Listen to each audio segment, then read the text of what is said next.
When Misty first agrees to do the card game again, what do you think she thinks is going to happen? Do you think that she thinks someone is going to actually arrive and stop Lottie in time? Or Well, is there yeah, any chance? she doesn't know that they've called off the insane asylum people. Like the whole time, she and Shauna believe that they are biding their time, going along with it, waiting for those people to show up. So I think she genuinely believes at some point these people are going to show up, and it's not until Thaisa and Van say that they called them off that she realizes that this is just like that no one's coming to help them.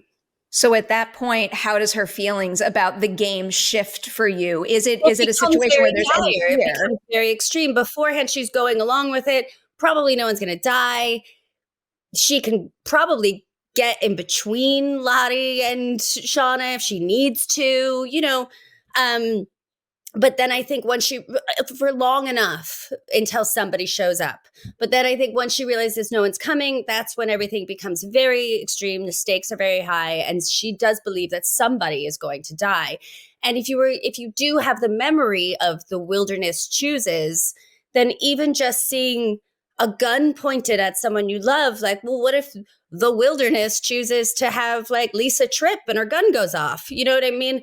So I think at that point, that's when things really turn for her. And I think until then, she's kind of just trying to do what Shauna was doing. It's funny that in that scene that Shauna, who seems like one of the most grounded characters, who's always had the most to lose, and the character that seems the most out there, Misty, who's never had anything to lose, are all of a sudden like on the same page, dealing with things as though they're both the most rational people in the room.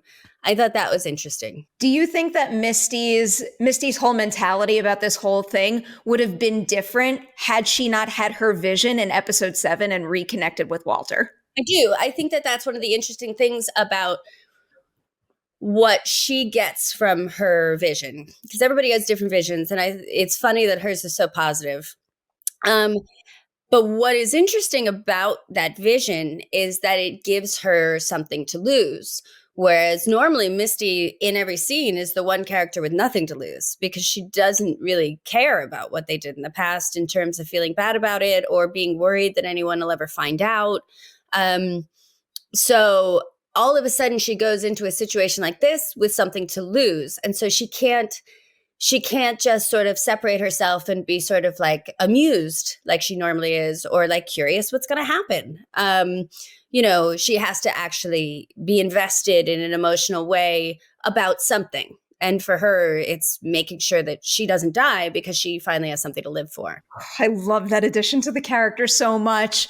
Before I move into the tail end of that sequence, one behind the scenes question, because I know the cards were scripted when the game was played in the 90s. Are the cards that all of you pull in your sequence, were they in the script? Oh, I don't remember, but I don't think so.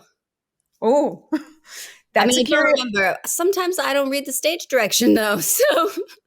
Fair enough. I'm always in trouble on set for that. And I'm like, oh, sorry guys, I'll just read the dialogue. I get it. All right, I want to move into the Natalie-Misty connection. I feel like we might get an answer to this later on in the show, but at this point for you, especially playing a moment like this, what do you think it is about Natalie in particular, compared to all the other surviving Yellowjackets, that Misty finds herself drawn to and protective of most? Well, we find out what it has been the whole time at the end of the finale. She was the first antler queen, and Misty served her.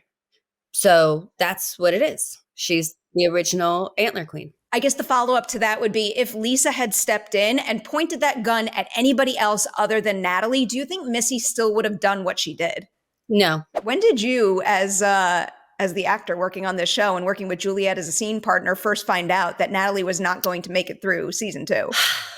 I think we found out like one episode during two. So this is 209 is the finale. So I think we found out during 208. How does your prep process differ for a game-changing, show-changing scene like that? And also one that I have to imagine is like deeply emotional for all of you on a personal level to do as well. Yeah, I'm not an actor that does a lot of prep. I just make sure that I know my lines basically.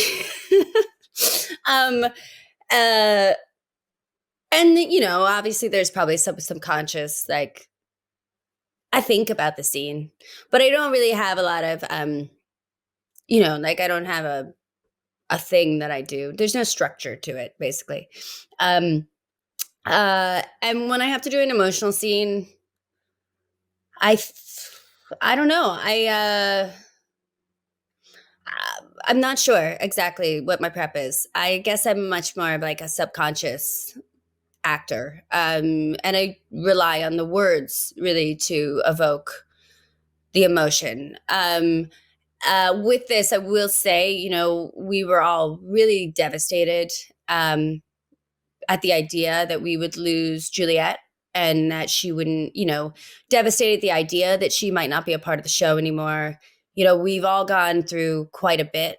And she and I have gone through a lot together. We're all very close, and we know a lot about each other and our pasts and our troubles. And, we're like sisters. We fought and made up and had crazy nights laughing on set and exhausted at 4 a.m. and wet and freezing. And so it was very emotional to shoot this. Oh, I can't even imagine. Just as a viewer who is removed from that element of it, like I expected something devastating to happen, probably a character death, but for whatever reason, with the present day characters, I don't think I was mentally prepared to accept the fact that one of them could die. Oh, so you thought another one of the younger people was going to die? I thought maybe one of the younger people, or maybe one of the supporting characters, like a Kevin Tan, did not totally surprise me, but I thought that might have been the shocking season finale Right. death, and not necessarily one of you. Yeah, I know. It's really, I mean, it's one of those things that like really works for TV shows. As brutal as that is, and as upsetting as it is, like killing off a main character, like really surprises people and gets them to keep watching. And for the narrative of the show, none of us really know where it's going. And this is what needs to happen for the bigger plan to be executed. But it was very sad for us. It was really hard. And shooting those scenes were really hard. And it makes me emotional just thinking about it. I very much understand that. And for what it's worth, that sequence plays exceptionally well and does feel like a well-earned place to end this particular season.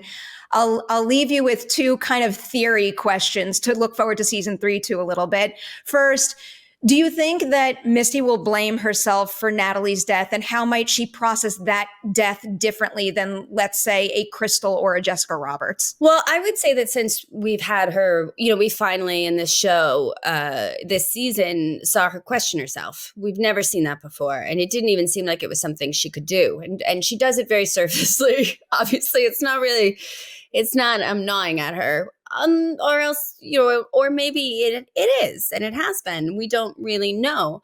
But I would think, because of the way that she expresses it to Walter, I killed my best friend.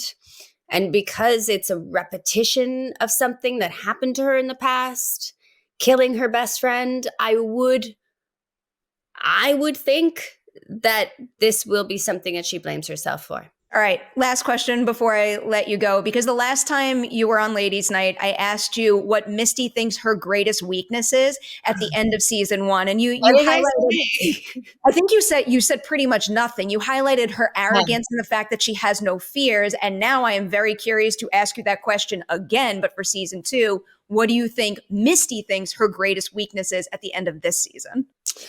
God, at the end of this season, what does she think her greatest weakness is? I mean, I would think that she's going to have a lot of feelings of, I don't know, just she tries, but she never gets it right. I think that she didn't mean to kill her. She was trying to protect her. But somehow in doing that, she fumbled it all and ended up killing her because she doesn't know Well, I mean, maybe I don't know if in that split second she would have registered that. Well, maybe she would have registered that Natalie stepped in front and wouldn't allow her to kill Lisa. I'm not sure how much that registers for her after the fact, but I would think that she would have a lot. I think there's probably just going to be a lot of self-loathing.